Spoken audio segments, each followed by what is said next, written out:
Well, it's 41. You know, I'm pretty sure some of you have actually hit 40. And 40 is a big deal, right? 40's fun. Like, we made it to 40. We're adults. We're grown up. We're established, actual human beings. But when you make it to 41, it's not so exciting. It's like 41. Fuck, we're doomed. So, as you can tell, feeling a little down, feeling a little blue, feeling a little depressed. Anybody else in that boat, you know? Feel like my friends may be pulling away a little bit, cocooning. You know, tensions are high, nerves are frayed. People are getting pissed off. I'm pissing people off, I think. I don't know. I don't want to piss people off. I really don't. But, shit's happening, man. On this day, in 1956, Elvis Presley recorded Heartbreak Hotel. How's that for gloomy? Co-written by Hoyt Axton's mom, Rose Axton. Now there is a little trivia factoid for you. On this day, Sal Mineo was born, rebel without a cause, stabbed in the heart at the age of 37 by a mugger. Died. How's that for gloomy? That's pretty fucking gloomy. It's Ainsley Dunbar's birthday. Ainsley Dunbar, great classic rock drummer. He did the greatest drum part in this song, Oh Jim, on my favorite album of all time, Lou Reed's Berlin. You should just turn that on right now. Just listen to the intro. Just listen to the drum part. It's frickin' brilliant. You can listen to the whole song if you want. It's gloomy. I mean, the whole album is gloomy. So, you know, it's National Bittersweet Chocolate Day. And, yeah, bittersweet. I love that word. It really kind of is appropriate to the times, except for the sweet part. Anyway, so yeah, have yourself some hot cocoa, and maybe you'll feel better. It's actually National Save the Eagles Day, which is appropriate because it's time for us to turn our moods from foul to foul. So I try to keep politics out of this mostly. It's supposed to be a podcast about, folk music and the amazing people and the stories and the legends that all come together to make this thing we call, folklore, right? But I gotta say, the Clodhopper Coup that happened down south recently has been weighing pretty heavy on me, and I don't think I can ignore it today. So it's like a clown car pulled up in front of the White House, and out tumbles a bunch of seditious simpletons, and they run around, and they fucking shoot democracy right in the heart with their stupid little bows and arrows. And then there's a chorus of hypocrites and grifters wringing their hands, and when they're the very ones who orchestrated the whole damn thing. So it brings to mind a folk song. See how I turned that right around? Brings to mind an old folk song, a murder folk song. Surprise! Who Killed Cock Robin? Now, if you know Who Killed Cock Robin at all, you probably know it as a nursery rhyme, which is something that happens to folk songs over time. They kind of get degraded, and they stick around, but it's only for kids. But they have this hidden, deep, dark, nasty meaning that you can pry out of them if you want to. Robin, it's a sacred bird. It's a friend to man. The European robin, it's a different bird than ours. It's like a little wren or a sparrow. It's about a third the size of our robin, but it's got a little red breast, so it's recognizably the red-breasted robin. And there's so many stories and so much folklore, both in America and in England, about the robin. For example, in Iroquois myth, there's the story of a bunch of hunters go out in the fall, and they're going out to hunt moose. It's cold, right? It's the fall, and they're not finding any moose. They're not finding anything to hunt, and gradually they lose their energy, and one by one they die, until finally there's just one hunter left. And it's cold out. He's got a little lean-to. He's got a fire going, but his fire's going out. And he's lost his energy, and if his fire goes out, he's toast. Frickin' toast. What happens? A little robin flies in. And it brings little twigs and little pieces of wood, and it fans the fire with his wings, and it gets the fire going again. But when it does that, it kind of sets fire to its breast, and that's why it has a red breast. So The hunter, with a little bit of warmth, recovers. He goes out. He finds a moose. He goes home. He's a hero, but not so much with the other guys, I guess. And next year he comes out again, and the robin is still there, and he's a friend to man. So that's the Iroquois myth. In English folklore, a lot of these things have to do with the baby Jesus. So there's one where the baby Jesus is in the manger with his so-called folks, and they're freezing to death, right? And a little robin comes in, and it brings them some twigs and helps them start a little fire by fanning it with its wings, and they get a little fire going in the manger. Just FYI, this is an awful idea. Don't start a fire in a manger. This could be like a frickin' 5-alarm problem before you know it. But anyway, it worked out okay for them, and little baby Jesus got warmed up, and it was all good. And so robin was a friend to man and a sacred bird. Another one is at the very end of Jesus's life. He's on the cross, it's terrible, it's awful. He's got the crown of thorns on, and a little robin comes along and pulls one of the thorns out to give him some relief. And while he does that, the little robin pierces his own breast and he bleeds. Maybe that's why he has the red breast. So there's another one where they're saying robins actually bring a little drop of dew to the souls in purgatory. So while they're flying down into hell, they got burnt. So that's why they have a little red breast. And, so back in the Middle Ages, it was always bad news if like a little boy was throwing a rock at a robin. Your folks would go, "Don't throw the rock at the robin. They're giving the souls in purgatory the only little tiny droplet of relief they're ever going to get. You bastard, you little prick, knock it off."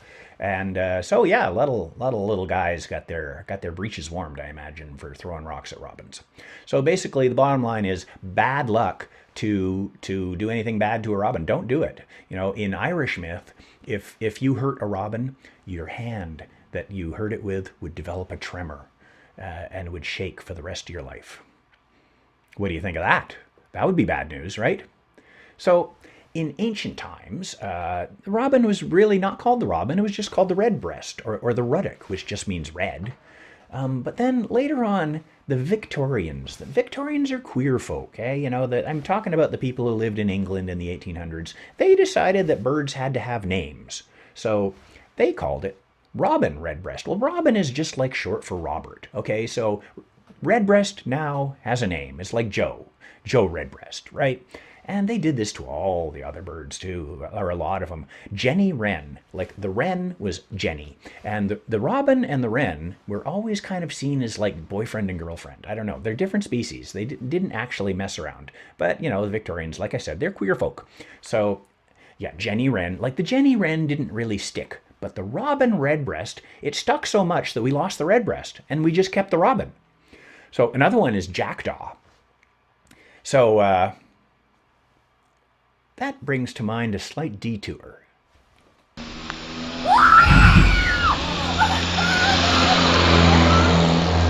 On this very day, in 1987, my good friend Robin Handsome Ned Massick departed this vale of tears.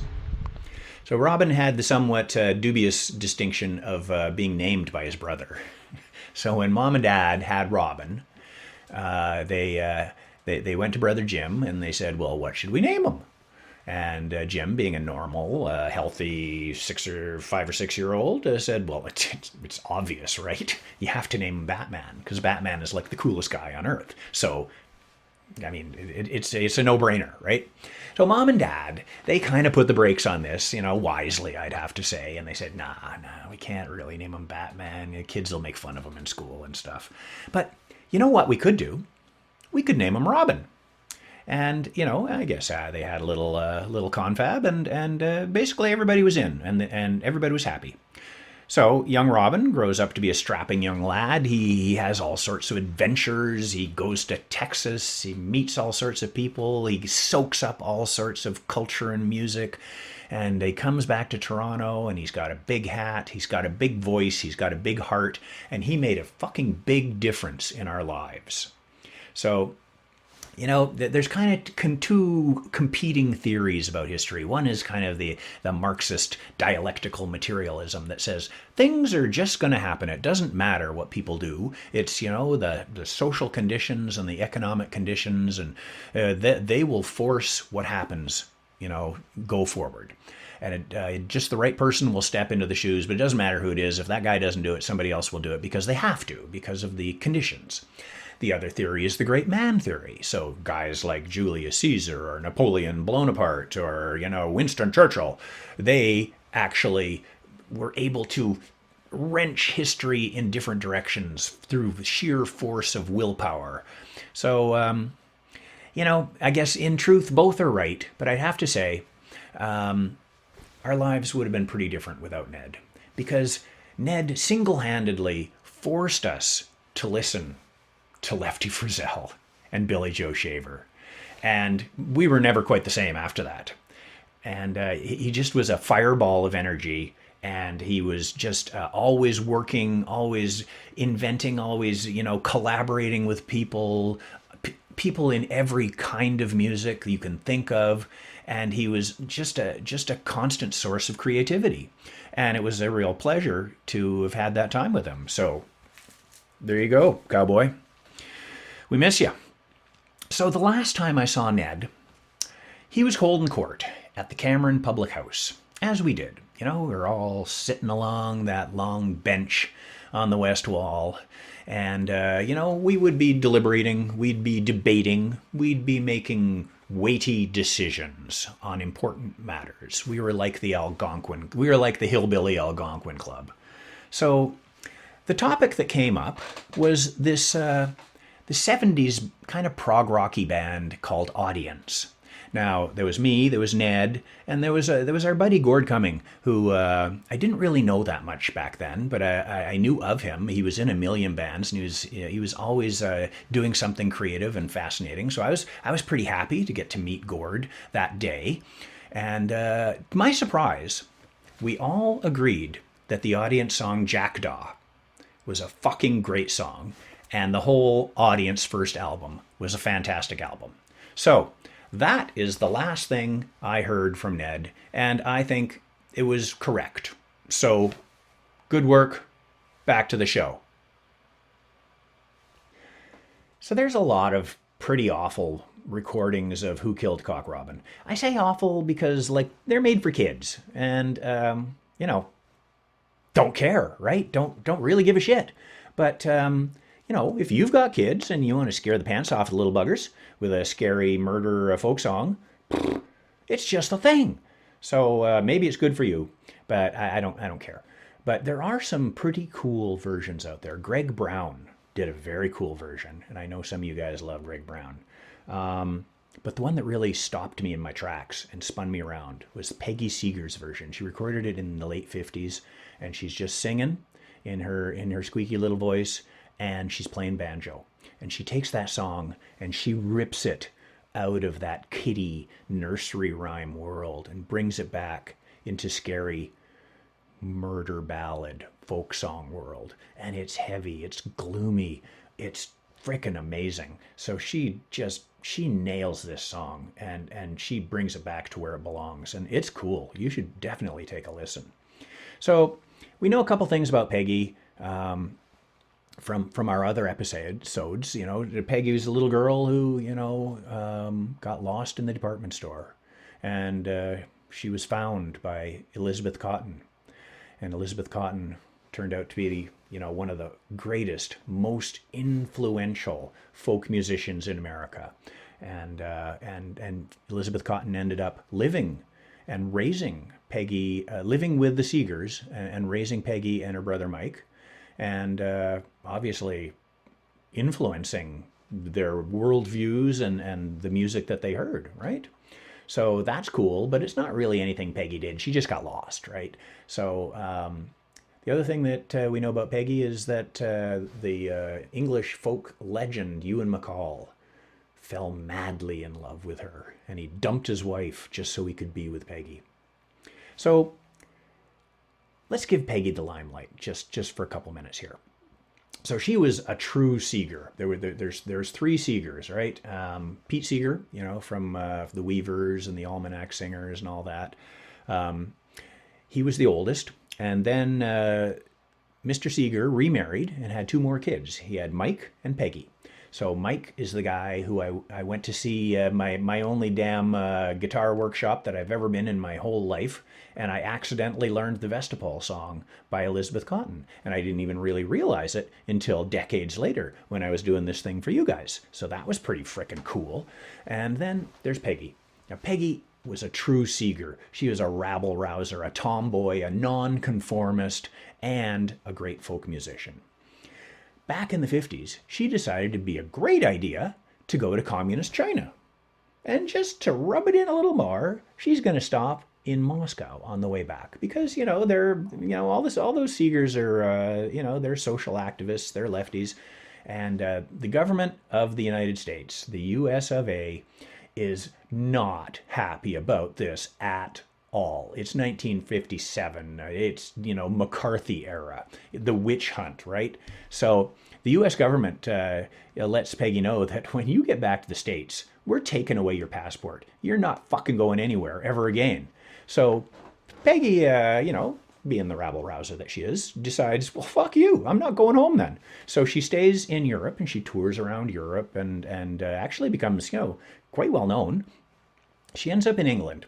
So it's in England where she falls, they both fall in love. So Ewan MacColl is just so smitten with her. It's like little stars in his eyes, and he needs to be with her. He falls deeply in love. And I guess she falls deeply in love with him too. Let's give her that. So they fall deeply in love. Unfortunately, Ewan MacColl is married.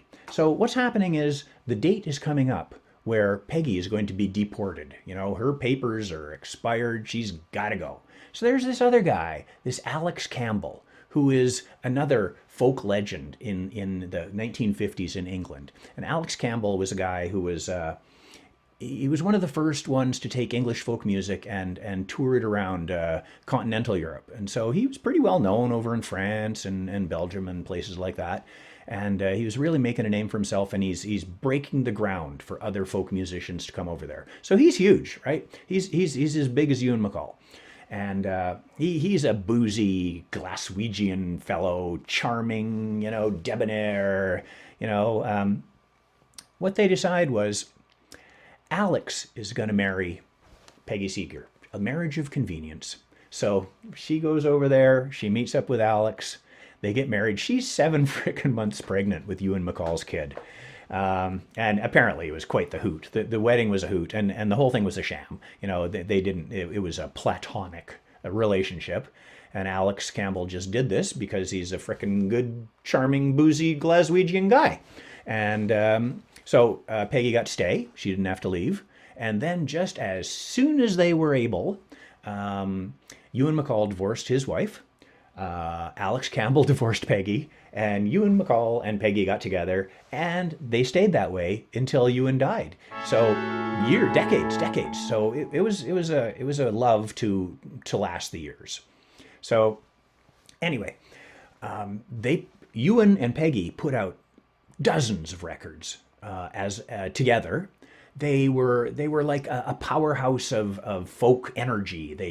They put together this kind of traveling school for folk music called the Critics Group, and they were just doing everything. They were everywhere. Peggy herself did at least 20 solo albums herself. Peggy ran a record company for decades. Peggy was involved in all sorts of protest movements through Vietnam, through later on cruise missile stuff. She describes herself as an eco-feminist, so lots of ecology, eco type protests she's been involved in.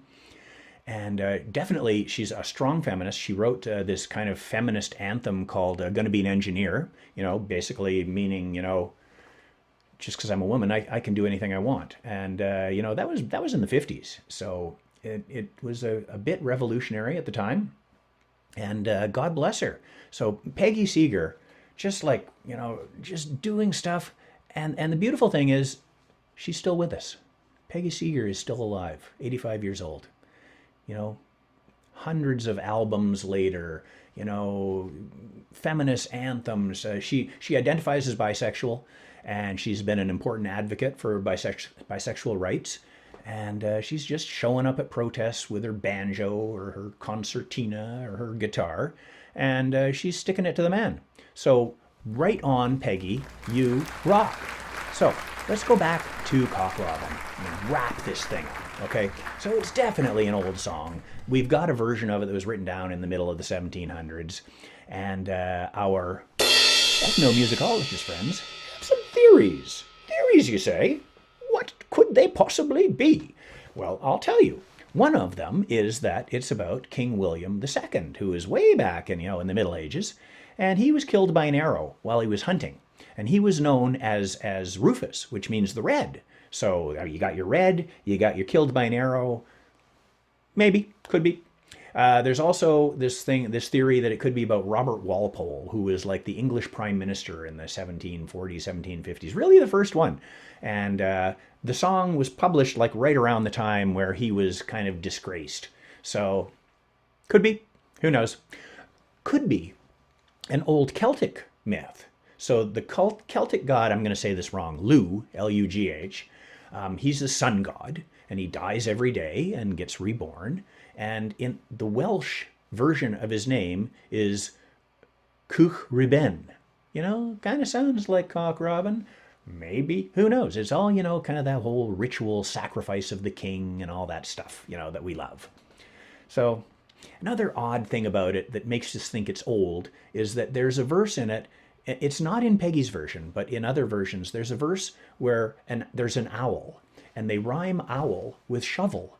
So owl and shovel don't rhyme, right? So here's where those ethnomusicologists, they go wild over this shit, right? And they look back and they say, well, geez, back around 1000 AD, shovel was pronounced showl. So it did rhyme with owl. So this is how those guys work.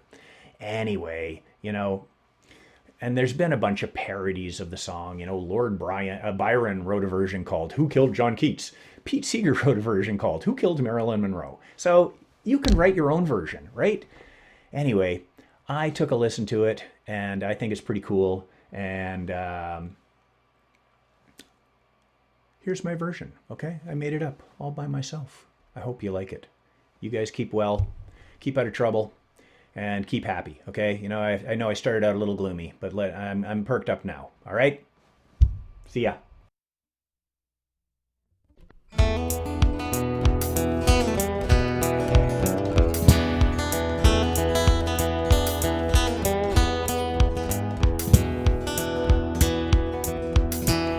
Who killed Cock Robin?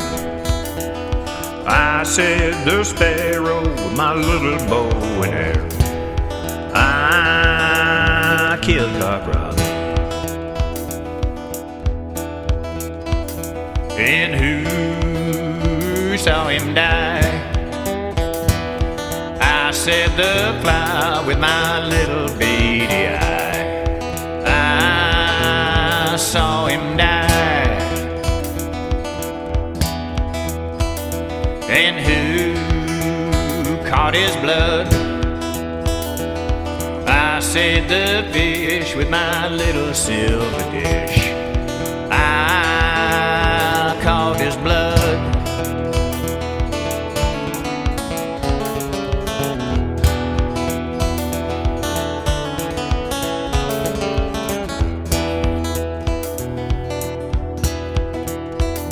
And who will sew his shroud? I said the beetle with my little thread and needle. I will sew his shroud. And who will dig his grave? I said the crow with my little spade and hoe. I will dig his grave. And who will be the parson? I said the lark if it isn't after dark. parson.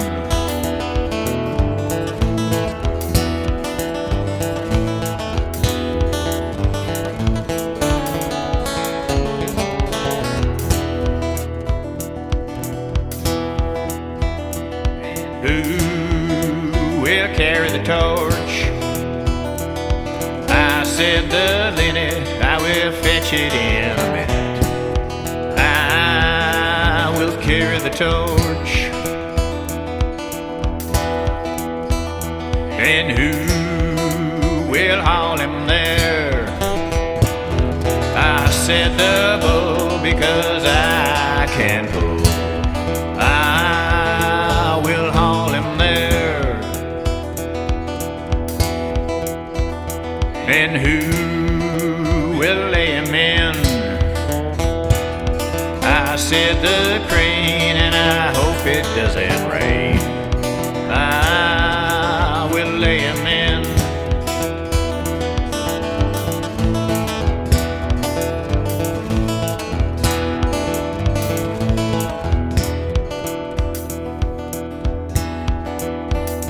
And who will pat his grave? I said the bat, I'll make it smooth and flat. I pat his grave. And who will sing his song? I said the swallow, just as loud as I can holler. I will sing his song.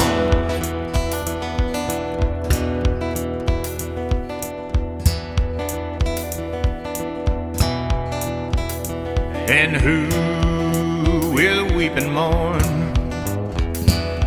I said the wren, my grief will never end. I will weep and mourn. I will weep and mourn. Well, I will weep and mourn.